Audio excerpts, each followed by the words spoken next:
Welcome. If you are here because you have just experienced a sudden loss, I am truly sorry. In this video, we will walk calmly through the first steps: stabilizing your safety, protecting your finances, and handling essential logistics. We will emphasize the critical insight that you should not pay the deceased person's debts from your own money, as those are liabilities of the estate. We will proceed step by step, at a steady pace, so you can focus on essentials only. Before we continue, a quick but essential disclaimer. This video is educational and general in nature. It is not legal, financial, or mental health advice. Laws and processes vary widely by country and region. When in doubt, speak with a local attorney, licensed counselor, or relevant authority. If anyone is in immediate danger or in crisis, contact emergency services right away. With that foundation, let's move forward carefully and focus on the essentials you can handle, step by step. Here is our roadmap. First, we'll explain why it's important to slow down and not feel pressure to solve everything immediately. Next, we will surface the critical insight about the debt myth.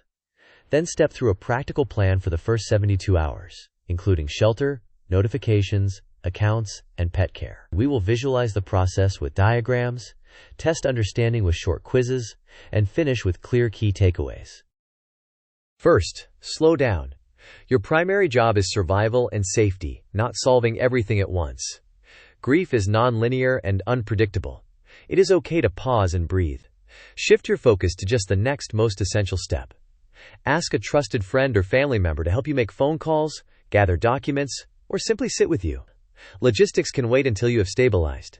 Keep your spending minimal and protect your personal accounts. We will move forward methodically from here. This is the most dangerous financial error: paying the deceased person's debts from your own funds. In most cases, those bills belong to the estate, not you. If there are no assets in the estate, many debts are simply uncollectible. The exceptions are when you are legally liable, such as if you co-sign the debt or hold a joint account. In all other cases, do not use your own money to pay the deceased's liabilities. This protects your financial stability during a vulnerable time. This flowchart begins at sudden loss and branches into 3 immediate priorities: stabilizing safety, securing shelter, and protecting finances. Under shelter, you contact the landlord and determine whether you are named on the lease. If not, you typically are not legally responsible for rent and can discuss options to vacate or receive a grace period. If you are on the lease, review your obligations. Under finances, note the critical rule: do not pay the estate's debts with your own money. List and freeze non-essential subscriptions. Under notifications, inform government agencies and service providers. The flow ends with a daily reassessment and intentional rest. In the first 72 hours, start with shelter and basic needs. Contact the landlord early and explain what has happened.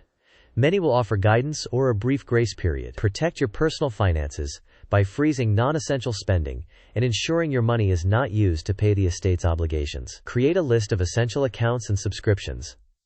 Obtain several certified copies of the death certificate, since many institutions will require them. If available, use a consolidated government notification service to inform multiple departments at once.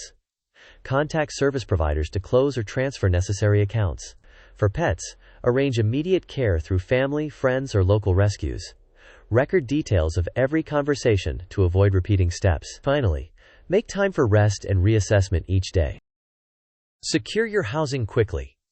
If you are not named on the lease, you are usually not legally responsible for rent. Call the landlord early, explain the situation, and ask for options.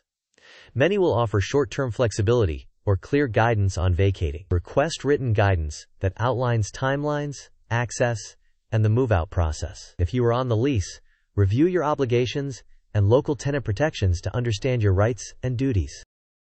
Next, inform government and benefits agencies. Many regions provide a consolidated service, so you can notify several departments at once, which reduces the number of calls you need to make. Update benefits, pensions, and tax authorities promptly so records are accurate.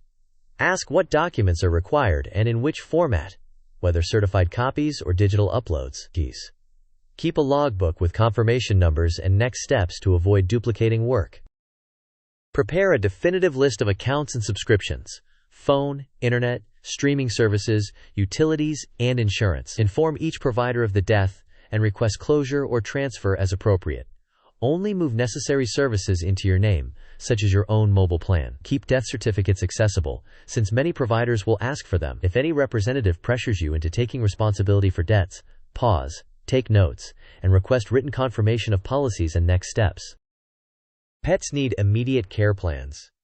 If family or friends cannot take the pet, contact local rescues or shelters right away. Many organizations provide emergency fostering or short-term care during a crisis. Provide the pet's essentials, including food, any medications, veterinary contact information, and daily routines. The sooner you secure a safe, temporary placement, the less stress for you and the animal. This timeline breaks the first 72 hours into manageable segments. On day 0 to 1, you secure shelter, contact the landlord, and begin obtaining death certificates. On day 1 to 2, notify government and benefits agencies and start listing and freezing subscriptions. On day 2 to 3, you close or transfer accounts and arrange pet fostering if needed. Each day ends with a deliberate reassessment and rest period to avoid overwhelm. This table lists key documents, their purposes, and where you can usually obtain them. The death certificate is required for most closures or transfers and is obtained from the relevant Vital Records Office or registrar. Lease and utility bills confirm service ownership and terms and can be found in household files or online portals. Identification and benefits information verify identity with agencies. Account numbers allow you to locate and close services.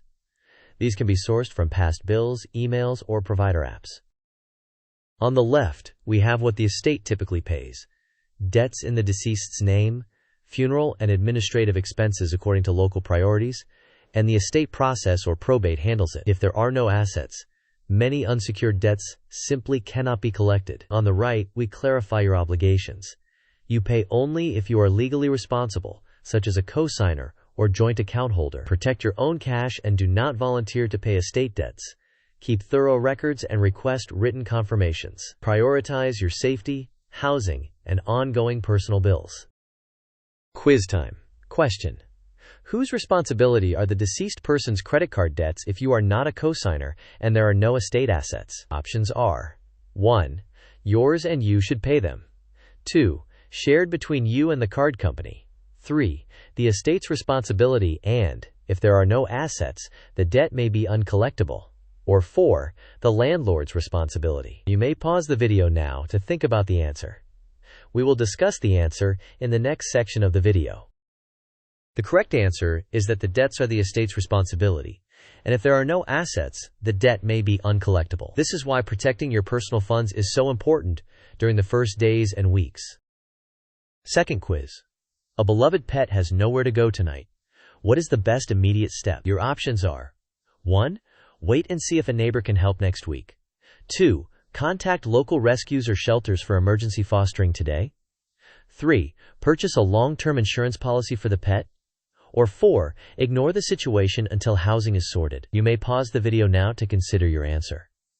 We will discuss the answer in the next section of the video. The correct answer is to contact local rescues or shelters for emergency fostering today. Acting quickly reduces stress and ensures the animal's safety, especially while you manage housing and other logistics. Here is a concise checklist using Markdown formatting that you can screenshot or copy. Secure safe shelter. Call the landlord. Obtain multiple certified death certificates. Notify government agencies using consolidated services if available. List and freeze non-essential subscriptions. Arrange pet care, and keep a call log with dates, names, summaries, and confirmations. The key reminder is not to pay the deceased person's debts from your own funds unless you are legally liable. These are the core takeaways. Stabilize first by securing safety, shelter, food, and medications. Do not pay the estate's debts with your personal money. Communicate early with landlords and agencies. Close or transfer only the services you actually need, and document everything. Act quickly to secure care for pets. Finally, rest and reassess daily, because grief requires time and space. To wrap up, remember to slow down and breathe, taking only the next essential step. Protect your personal finances, since the estate, not you, typically pays the deceased's debts. In the first 72 hours, focus on shelter, agency notifications, account management, and pet care. Use the diagrams and checklists to stay organized. Ask for help and schedule rest. You are doing enough, and progress will come one small step at a time. Thank you for spending this time here. If this video helped you, please like, share, and subscribe so others can find it when they need it. In the comments, let us know what specific resource, script, or step you want us to cover in more detail next. Take care and be gentle with yourself.